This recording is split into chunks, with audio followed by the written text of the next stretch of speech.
Welcome to Kenton's videos. Enjoy the video. In this video, I will explain how to make a crab trap.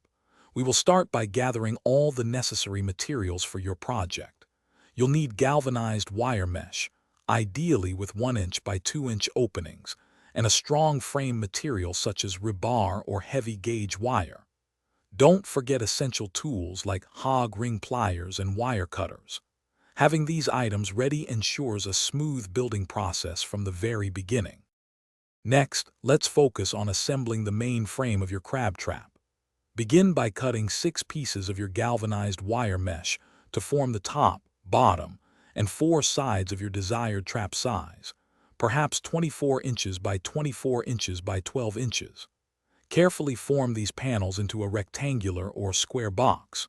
Use hog rings to securely fasten all connecting edges, placing one every 2 inches for maximum strength. A sturdy frame is crucial for a durable trap. Now we'll add the essential entry points and a functional door. Cut and shape 2 or 4 inward-sloping funnels from the mesh, ensuring the wider end is about 4 inches across where crabs enter. These funnels should narrow inside the trap. Also, design a hinged door on one of the trap's sides.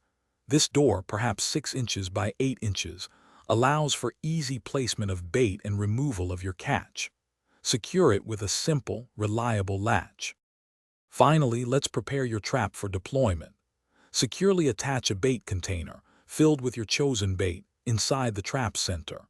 Next, connect a strong, buoyant line, perhaps 50 feet long, to the trap and a visible surface buoy. Add sufficient weight, like a few pounds of rebar, to the trap's bottom to ensure it rests firmly on the seabed.